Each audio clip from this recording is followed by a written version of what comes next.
everyone, welcome to the Health Tip this week. So I'm going to be going through a new sort of series. I'm going to be interviewing a special expert. And just to give you a little background, this is Sandra, and I'll explain who she is, and I'll get her to explain who she is. But what happened was I was at my other location, and I was hearing a podcast being recorded in the other room. And I was listening to it going, that girl knows what she's talking about. Yep, that's right. Nobody knows all this stuff. And I said, I got to get her interview here.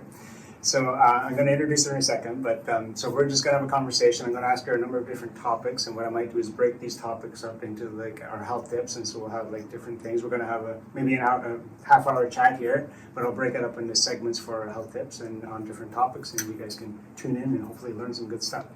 So as we're going along, I don't know everything she's going to say, and I might disagree with her on some parts, so maybe I'll interject. Get spicy. I might get spicy, you never know.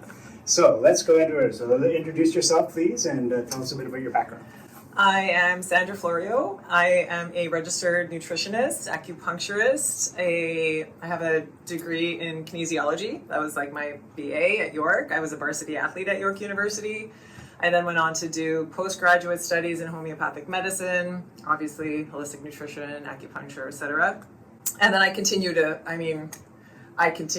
educate and re-educate. I mean, between lymphatic systems and eye health and quantum theory, you name it, ketosis, all of it. So I'm constantly learning, and as I'm learning, I'm revising what I offer my clients. I do have a program. It's a health style. It's called Metabolic Makeover, and it's really a lifestyle shift where we cover everything from sunshine to sleep. So regulating circadian rhythms, hormonal health, metabolic function, resolving a lot of inflammatory issues.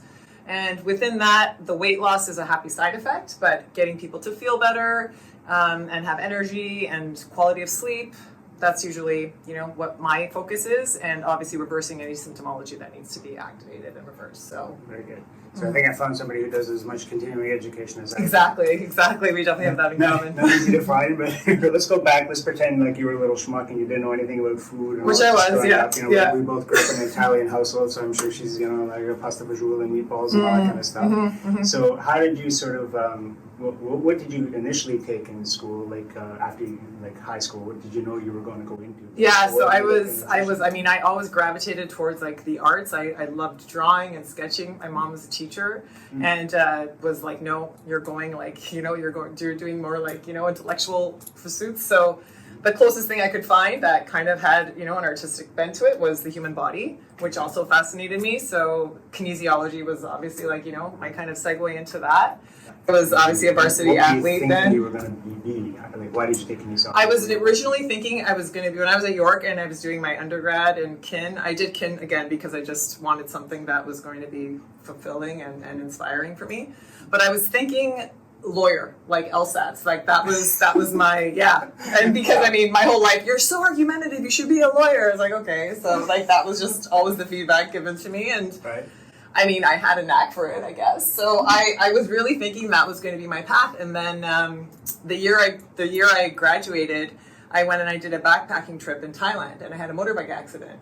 And this is when I had shifted over to beach volleyball. And so I was literally, 2 or 3 months out from my preseason. And I broke my wrist. I broke 3 fingers on each hand. So I was absolutely broken.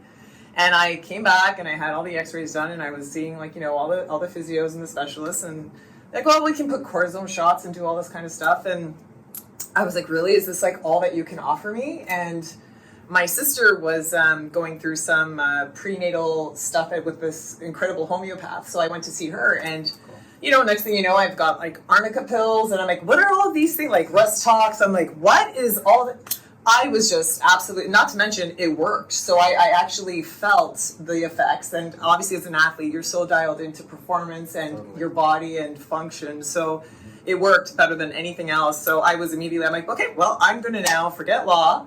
I'm going to go into homeopathic medicine. So I found a school here in Toronto that I did a year at. And then I learned about another program in Ottawa. While I was at the school in Toronto, I was also doing nutrition as part of as the curriculum.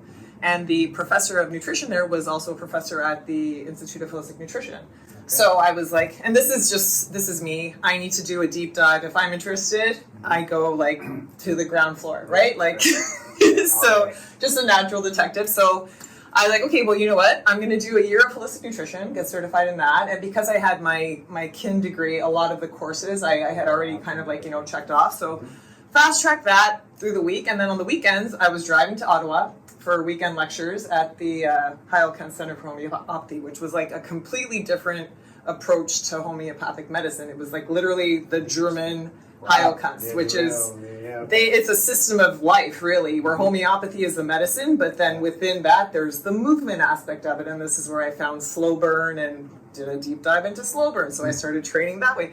So everything that I've found throughout my life, I've really done like the full extent of it all. And so when I find something, I like even just water filters. Right. My whole life, the best water filter. Where's the best? So I finally found it after 20 solid years of different water filters. Right. And it's great too having like a client base that I can offer these suggestions to. Then they start implementing it, and then the feedback is just sort of like confirmed. So it's really great. You have sort of like these little working like test subjects everywhere, just kind of giving you feedback. So practicing as a nutritionist, I was as a kinesiologist. I was also a personal trainer, so I was always doing that. So just working on the body in every capacity, from a physical fitness aspect to how you fuel yourself internally, how do you treat yourself should there be an ailment using the homeopathic medicine route. So really just like full picture. So how did you get into specifically beach volleyball again? What was the mode, or why did that become your When I choice? was competing at York, our head coach Hernan Humano, who's now his daughter Melissa, just won the silver medal for Canada at the Olympics. Cool. Melissa was like a little 5-year-old. Like she would come around the gym, like at all our practices, and so it's just such a full circle moment. It's crazy, but. He went for a few months of our season in 1996. He went to coach John and Mark at the Olympics for beach volleyball. The first time beach volleyball was a sport at the Olympics. Canada won a bronze for the men. So he came back, and we would always just sort of as athletes play beach volleyball in the summer, go down to Ashbridges Bay, just play. But I really fell in love with it because, there's just 2 people on the court. You're involved in every play, you can't just specialize in one position. You have to be good at all of the skills. So, and plus you're outside in the sun, which I'm sure we'll talk about. You're earthing, you're exercising, but it's guised in a sport. So it's just, nothing tops it. So that's my absolute favorite activity.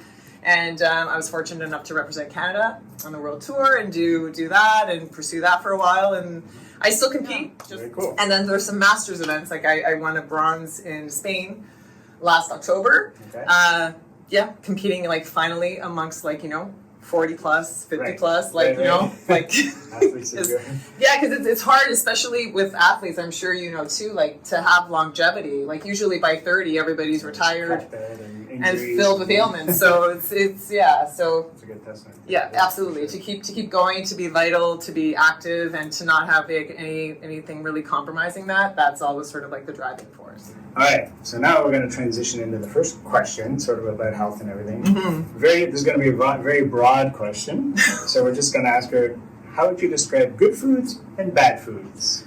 Okay, well, foods, I would say, have grown or taken a breath. Like that, if it can live on a shelf, you should leave it there.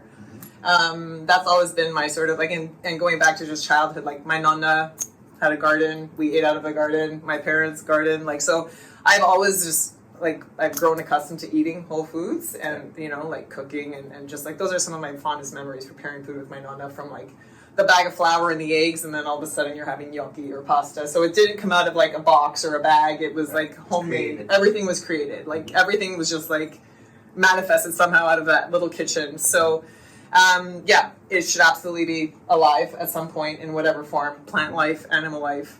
And that's a really simple, easy, and if you can identify every ingredient on something, it shouldn't have a number or a color. That's a very basic foundation. Yeah. Okay, so when you're talking about real foods, obviously, we all know that's a great thing to do, but when, let's say, the average person, busy, blah, blah, blah, I don't have time, I don't have my own garden. Do you have any ideas, an 80-20 rule for, at least, the majority of your meals should be at least this, or at least include some? Yeah, absolutely. I think practical tips for the average person. For sure. I think that everybody is carb dominant. So prioritizing protein and good fats. Fat fat gets such a bad rap. It is so crucial. It's so important. I'm sure we'll get to cholesterol, but like we need it. We need it so badly. But good quality proteins. So things you can source that are, you know, like pastured meat or wild fish, you know, or free range like poultry and that type of stuff. Butter, like all of it. Just you want to have like good quality, like those is your foundation. And then obviously like, you know, vegetables and fruits. You've heard of the Dirty Dozen and the Clean 15. Absolutely. So that's like a pretty general safe bet. Obviously then eating for your sort of macrobiotic environment as much as possible. Like pineapples would never grow in Canada. So your body doesn't really know how to break that down properly if you are also then doing the whole circadian rhythm things about exposing yourself to the light, so you're programming your mitochondria to be functional and optimal, which then helps your digestion. So it's like a whole full circle being engaged with your environment and then eating from your environment. And that all ties into gut health too, because then you're getting your natural microbiome and your probiotics from the foods that are, you know, around you, and taking in the bacteria that is around you versus foreign continents. Like it's just doesn't really jive. There are some people say, well, you can travel, you can eat. If you go to Italy, there might be like kiwis that are there or something that we don't have. And that's what you would do. And especially while you're there, you're exposed there. So you are then, you know, the body is fascinating. It's fascinating. So it's almost like the same way you would like just set the clock on your phone. You set your clock using your eyes and the sun. And then you start eating with what is available to you in season where you are. Yeah. So let's say like an average person, you know, obviously more carb heavy breads and those kind of things. But like, do you have an idea? Would you say like try to get at least 80% of your meals real food, and then, you know, 20% you can kind of get away with some junk? Or and you know what? It all depends on where you're at. Like if you have a condition like an inflammatory condition and you feel like debilitating joint pain or brain fog and you just cannot function in life, I mean, do you want to feel like that way 20% of the time, or do you want to feel that way never? Right? So it really just depends on the individual and their, you know, vulva, like their desire to feel good and vital. Some people are like, I just tell me what to do. I don't want to be feeling like so crappy. And some people are like, I'm used to this. I don't really know the difference. And that's the thing. Once you feel what it's like to feel great, why would you compromise that? So it really depends. But obviously, like, it's a no-brainer. The less of the bad stuff, the better. So if that means it's like, I usually encourage people, if you're going to have a treat, enjoy it, look forward to it, but keep it as like a treat meal versus a treat day. So you're not completely upending, like, you know, everything. And then you can sort of like start to feel normal, and then you can also feel the effects of what your treats are doing to you, which once most people start to really feel that feedback, you can pinpoint, oh, this makes me feel like this, so maybe I don't love that as much as I thought I did, because it doesn't love me back, So because it's all, a lot of times it's just quick stimulation of the brain. Well, and then the brain will crave like the carbs and the refined sugar. It's the most addictive substance on earth, because you can just overeat them without getting the signals that you're full. So, you know, you can't sit down and pound like, you know, a whole stick of butter. You won't get full. But you can smash like, you name it. Even if it's something like potatoes, like you can really eat without getting the satiation signals. And overconsumption is overconsumption, right? So it all the carbs and too much protein will break down into glucose. And we just have a glucose and an insulin dysregulation problem. So it won't burn clean. It won't be something that your body can detoxify and eliminate. So our body has these really great storage sites for everything that it can't really break down cleanly, and those are fat cells. And they will get full and full and full, and they'll grow as much as they can. And then when they get full to their max, the body just makes more fat cells. So, and once you've got them all, like, you can shrink them, but you can never really get rid of them. So that's also something to really be cognizant of, because your body has an incredible adaptation, you know, sort of talent where it will continue to grow as it needs to. And whether it's here, wherever it is, your body will find a place to store it. So at some point you just have to stop with the inputs if you want to, you know, start really like cleaning house. Right. Sometimes with like I want to call them devitalized foods or just non-real foods, would you say it's going to have a bigger sort of drain on your body's enzymes to try to break them down as opposed to real foods, which might break down a lot easier? For sure, because like at real foods, whole foods sort of contain what they need. Right. To break it down. So like it's a whole sort of, it's like if you think of it as a symphony, everybody knows the part they're playing and it all just works, you know, beautifully. Yeah. But if it's something that's already been refined and denatured, it doesn't even like, it's not even alive. It's like a dead thing that your body has to kind of deal with. Your body just, again, and it's just like it may pull something from that, but it may keep you full for a little bit, like calorically, but Right. empty calories are not really doing much for you. Right. So it's just, again, and then it goes back to like, okay, well, we'll find somewhere to store it. Mm-hmm. But the problem with those foods too is you usually get hungry very soon after. So now you're over consuming crappy things and you're on that hamster wheel. It's Right. just, there's no coming off it at that point. Yeah, because oftentimes what will happen is you'll eat something, and you say, let's say some orange flavored something. Mm-hmm. Your body says, Exactly. I should be getting some vitamin C and I should be Exactly. getting some fiber and Yeah. micronutrients and bioflavonoids, and I'm not getting any of them. Right. Even though my stomach feels full, well, let's go get some more food. 'Cause you Totally. didn't get it, right? Totally. I didn't get it, and you will crave more of that thing Right. because that's the addictive nature of it, Right. and then it's more of the same. That's right. Yeah. I appreciate your time. It was great. Lots of great information. My pleasure. My pleasure. Oh, you said you want to talk about this? Oh, this is a complimentary $99. So this is like the first intake for the program, or it could just be like an assessment of your health picture. If you go to my website, you can fill it in and just message me, book a complimentary call, and just say that you know, Dr. Marco, you know, gave you your complimentary consultation, and we can do that. We can go over your health profile, see if you want to advance to doing the program, and that'll be basically like $100 off the program. Or we can just, you know, go over that, have that conversation, and, you know, you can take it, put it, like, you know, store it, implement some of it, don't, and then circle back whenever you're ready. All right, everyone. So thank you very much for paying attention. That's the health tip for this Thank week. you. And we'll see you next time. Take care. Bye-bye.